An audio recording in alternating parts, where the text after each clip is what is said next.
praegu tegelema sellest sama kohvikuga siinsamas ja lisaks juhin siis noortekonverentsi Lahe kooliga. Ja muidugi ka igast muid väiksemaid selliseid projekte, mis ikka aktiivsel inimesel on. Aga ma arvan, et kõige olulisem on see, et ma ise õnnelik ja see kõige tähtsam.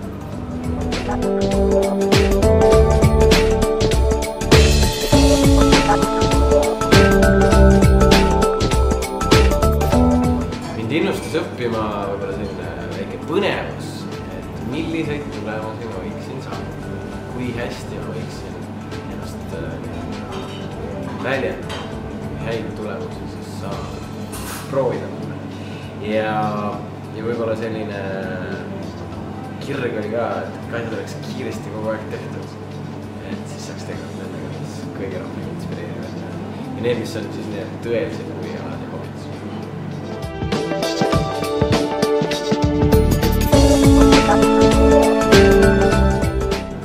Kooliajal tegelesin ma aktiivsemalt siis õpilasesindusele loomulikult, kus pidi mina sees olema teadma, mis kõik koolis toimub. Olin siis ka üks asutajatest oma valla noortevolikogus. Ja siis lisaks võib-olla juhtisin selliseid suuremad organisatsioone nagu Tartu noortekogu ja õpilasesindusele, kus siis korraldati lisaks erinevaid sündmusi, üldkoosolekuid või siis vedati eest suvekooli. Ja ei tasu ära unustada seda, et näiteks pidu ja muud koosõikud sai ka peetud küll ja küll.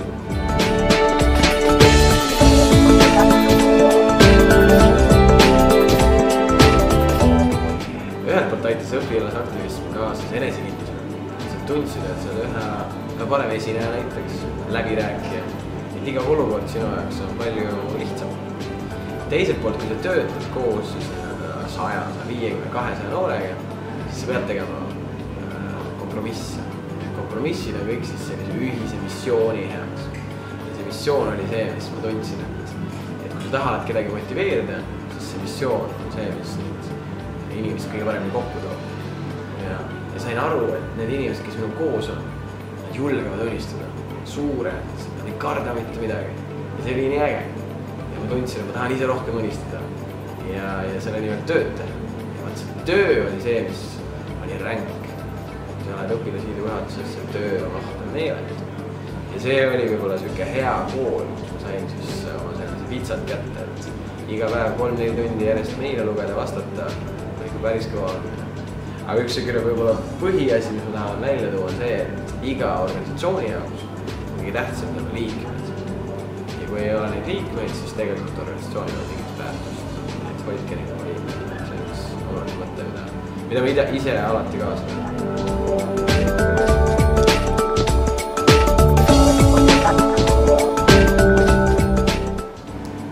Hea õpilane, haara võimalustest ja muuda maailm paremaks paigaks.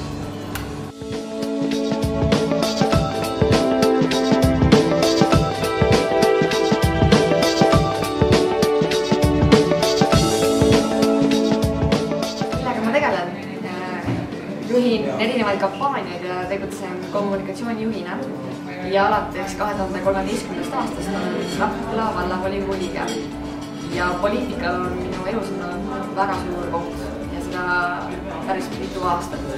Olen olnud väga mitme erineva avapoliitilise organisatsiooni kõrval, nagu näiteks Rapla Vesikrossi gümnaasiumi õpilasesindus, Rapla valla noortevolikogu ja olnud ka juhatuse liige Eesti Õpilasesinduste Liidus nii avalike suhete kui kultuuri kommunikatsiooni valdkonna juures.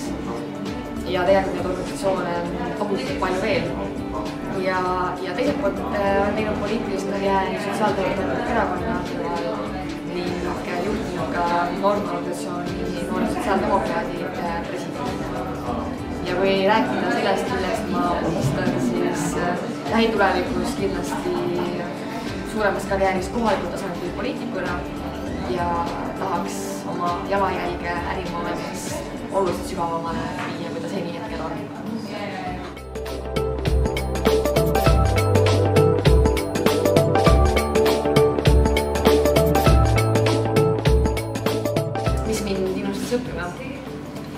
Nendeks on kindlasti minu sõbrad, sellepärast et kui sind ümbritsevad inimesed, kelles on tohutu motivatsioon milles on suurim teotahe ja tohutult inspiratsiooni, niivõrd palju positiivsust ja energiat, siis tahes-tahtmata see kandub ka sinusse endasse edasi.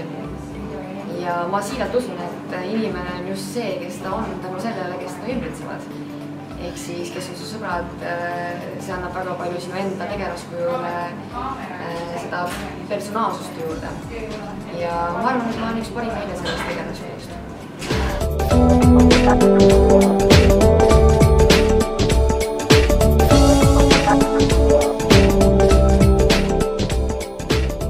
Kuidas ma olin rohkem kui õpilane?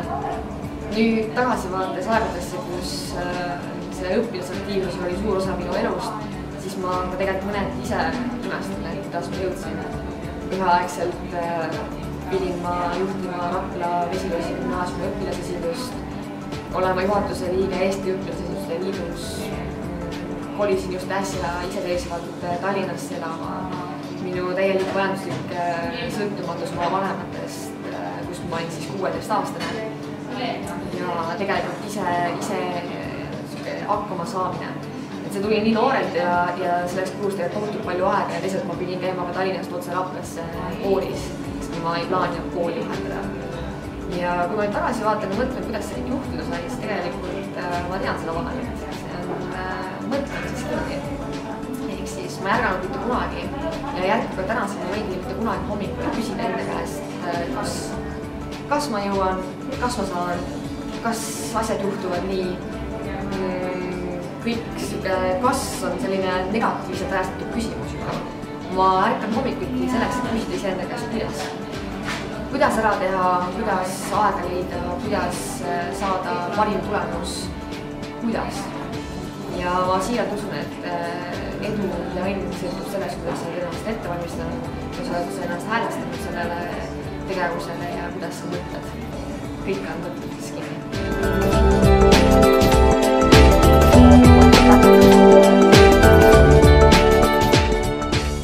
Kuidas aitas õpilasaktiivsus mul jõuda siia, kus ma olen?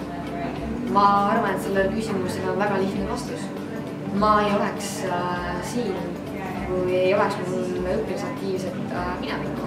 Ma ei oleks see inimene, kes ma olen praegu, kui mul ei oleks kogu seda suurt õpilasaktiivsuse perioodi selja taga. Sellepärast, et see on mind isiklikult väga palju mõjutanud.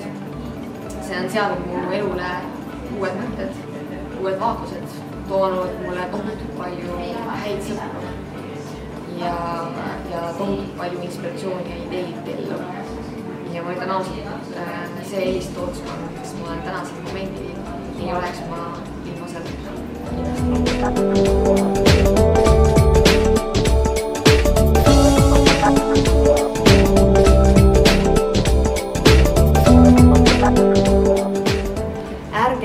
Ärgake hommikuti kunagi küsimusega kas jõuan, kas on aega, kas suudan, kas tahan, kas.